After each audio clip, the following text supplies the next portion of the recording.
going down the road and lost control of the vehicle and rolled it, and I got ejected out of the vehicle and rolled it into a tree. She ended up staying in the vehicle, and I woke up on the ground right next to it and tried talking to her, telling her that it was okay, and I started asking why. I kept saying why, and then the ambulance got there and they pulled me away, and I told them, don't worry about me, worry about her. Walked away with a bruised knee, bruised shoulder, stitches in my foot, stitches in my side, and that's where I found out that she didn't make it out of the vehicle alive.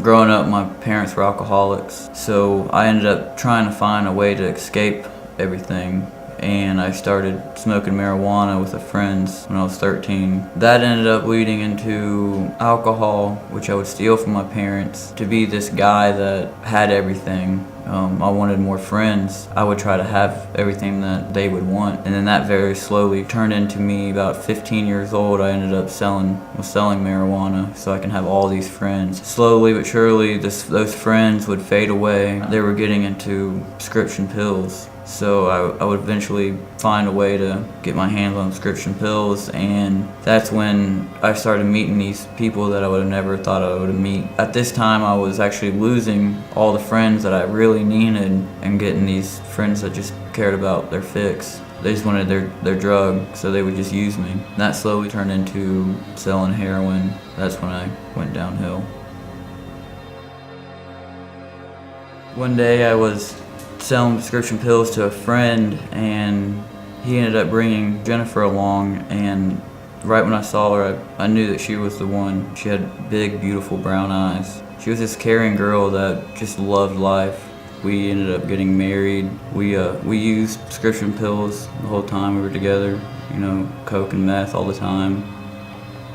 My sister-in-law was shot up with heroin by two guys, and she ended up ODing, and the guys took advantage of her, and the guys just left her there. When we found that out, everything just went downhill. Jennifer ended up losing her job, quitting her job. She just laid in the bed every day. We didn't answer any phone calls for days. It ended up being 3 days, and then my father-in-law came in the house and saw our house as a wreck. And he pulled me out of bed and picked up our wedding picture and said that if I have to lose another daughter to drugs or alcohol again, I'm going to come after you with everything I have. And that's when we decided to go to rehab for the first time. When I got out of the 28-day program, I immediately relapsed, and I was using behind her back the whole time she was out of rehab. We were at her mom's for her birthday, having dinner. When we left, we decided to go to our friend's house. When we get over there, we started drinking, started laughing, joking around. She ended up falling asleep on the couch, and me and him just stayed up and kept drinking. It was really about 2 o'clock in the morning. I decided to go home because I wanted to sleep in my own bed, and I picked her up and put her in the vehicle. Started driving home. I was going down the road and lost control of the vehicle and rolled it into a tree. She ended up staying in the vehicle, and I woke up on the ground right next to it and looked up and noticed that I had completely destroyed the car. Tried to get into the vehicle, and I just sat there and I held her.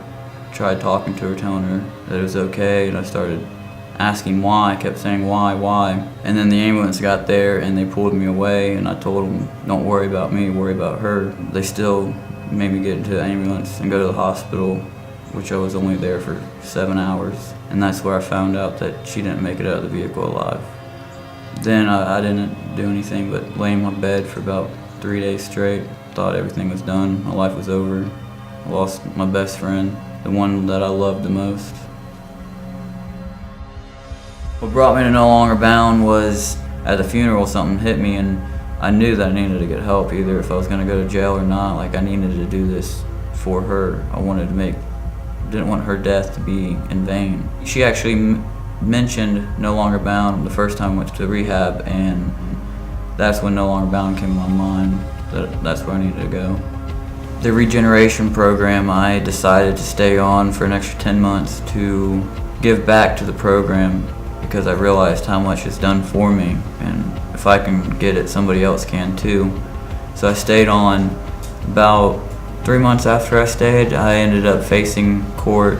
Going into court, my father-in-law, Melvin, Marcia, my mother-in-law, Jessica, only daughter left, was there to speak on my behalf. Stood up in front of the judge and telling the judge that they don't want me to serve prison, that they've seen a changed man. Them standing up there telling the judge that was very comforting to me. It was amazing that they're asking for grace for what I've done.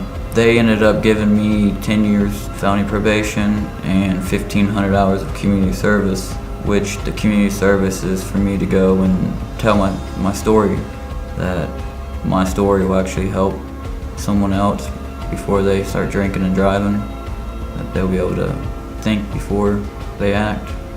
I would say that it's not over. Don't give up yet. That there is hope. That just reach out to somebody, talk to them about it, let somebody know what you're going through. They're going to be there to open their arms for you. I am Michael, and I'm no longer bound.